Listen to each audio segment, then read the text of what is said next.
दोस्तों नमस्कार। दोस्तों इस वीडियो में हम आपको बताएंगे कि कौन सा कार्य किस तिथि को करना चाहिए। लेकिन उससे पहले तिथि है क्या, क्यों हम तिथि का जिक्र कर रहे हैं। दोस्तों पंचांग के बारे में तो आप सब जानते होंगे। हिंदू पंचांग को वैदिक पंचांग के नाम से जाना जाता है। पंचांग मुख्य रूप से 5 अंगों को मिलकर बना है। ये 5 अंग हैं: तिथि, नक्षत्र, वार, योग और करण। इन सब का प्रयोग मुहूर्त निकालने के लिए किया जाता है। ज्योतिष में तिथियों का महत्वपूर्ण स्थान है। हिंदू धर्म में तिथियों के आधार पर मुहूर्त निकाले जाते हैं और उनके अनुसार विभिन्न कार्य किए जाते हैं। सभी कार्यों का मुहूर्त तिथियों के अनुसार बांटा गया है।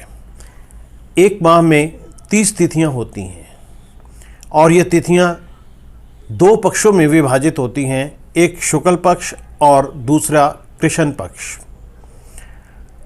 शुक्ल पक्ष की आखिरी तिथि को पूर्णिमा और कृष्ण पक्ष की आखिरी तिथि को अमावस्या कहते हैं। तिथियों के नाम इस प्रकार हैं, आप इन्हें स्क्रीन पर भी देख सकते हैं। ये तिथियां हैं: प्रतिपदा अर्थात प्रथम, द्वितीय, तृतीया, चतुर्थी, पंचमी, षष्ठी, सप्तमी, अष्टमी, नवमी, दशमी, एकादशी, द्वादशी, त्रयोदशी, चौदस और लास्ट में पूर्णिमा या अमावस्या। दोस्तों कार्य करने के अनुसार जो भी कार्य आप सेलेक्ट करते हैं उसके अनुसार इन तिथियों के 5 भाग किए गए हैं और इन्हीं के अनुसार कार्य किए जाते हैं। आप भी अपनी आवश्यकता अनुसार तिथि चुनकर कोई भी कार्य लेकर उसमें अधिकतम सफलता प्राप्त कर सकते हैं। हम ये नहीं कहते कि आपको किसी कार्य में 100% सफलता मिलेगी, लेकिन कार्य सफल होने के चांसेस अधिकतम हो जाते हैं। दोस्तों क्योंकि हमें अन्य फैक्टर भी प्रभावित करते हैं, जैसे कि आपकी अपनी डेस्टिनी, आपकी अपनी कुंडली जिसे कहते हैं, उसके अनुसार भी कार्य होना या ना होना निर्भर करता है। नक्षत्र, वार आदि ये सब फैक्टर्स हैं जो हमारे सफलता को प्रभावित करते हैं। चलिए देखते हैं किस कार्य के लिए कौन सी तिथि उत्तम है। यहाँ एक सलाह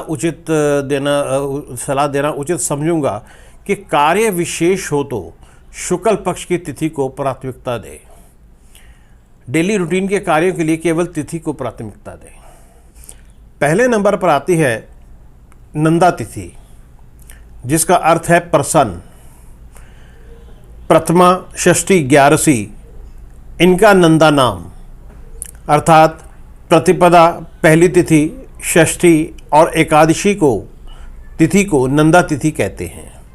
प्रसन्नता देने वाले कार्य इस तिथि को करने शुभ रहते हैं, जैसे गृह निर्माण, गृह प्रवेश, वास्तुकर्म, विवाह, यात्रा आदि सभी मंगल कार्य इस तिथि को किए जाते हैं। दूसरे नंबर पर आती है भद्रा तिथि।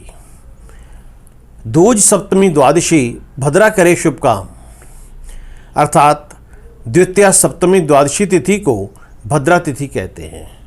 कोई भी अच्छा एवं शुभ कार्य इन तिथियों में कर सकते हैं, जैसे विवाह, शिलान्यास, राज्य या देश संबंधी कार्य, नए आभूषण आदि। ये दूसरे नंबर पर जो तिथि आती है भद्रा, उसके अनुसार ये शुभ कार्य रहते हैं। वैसे रूटीन में आप कोई भी कार्य इसमें कर सकते हैं। तीसरे नंबर पर आती है जया तिथि।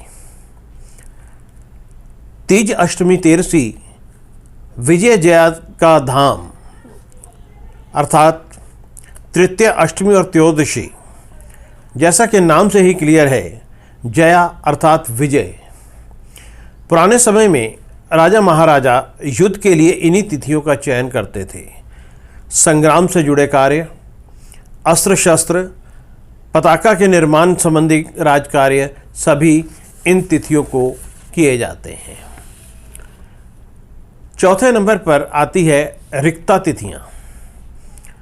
चौथ, नवमी, 14वीं रिक्ता खाली काम, अर्थात चतुर्दशी, नवमी और 14 रिक्ता तिथियां कहलाती हैं। जैसा कि नाम से ही विदित है, रिक्त अर्थात खाली, ब्लैंक। इन तिथियों में किए गए कार्य की संभावना, सफल होने की संभावना कम होती है।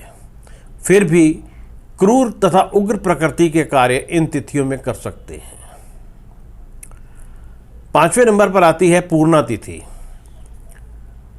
पंचदशमी पूर्णिमा पूर्ण करे सब काम, अर्थात पंचमी, दशमी और पूर्णिमा, अमावस्या, पूर्णिमा या अमावस्या तिथियां पूर्णा तिथि कहलाती हैं। पूर्णा का अर्थ है भरपूर, अर्थात पूर्ण फल देने वाला, अर्थात इन तिथियों में किया गया कार्य पूर्ण सफलता देने वाला होता है। इन तिथियों में किसी को उधार देना वर्जित माना गया है, खास तौर पर पंचमी को। अपवाद स्वरूप पूर्णमासी, जिसे पूर्णिमा भी कहते हैं, शांति तथा पोषण करने वाले सभी मंगल कार्य किए जा सकते हैं। और अमावस्या में पितृकर्म मुख्य रूप से किए जाते हैं। महादान तथा उग्र कार्य किए जा सकते हैं। इस तिथि में शुभ कार्य तथा स्त्री का संग नहीं करना चाहिए। दोस्तों, उम्मीद करता हूँ आज का ये वीडियो आपको ज्ञानवर्धक लगा होगा।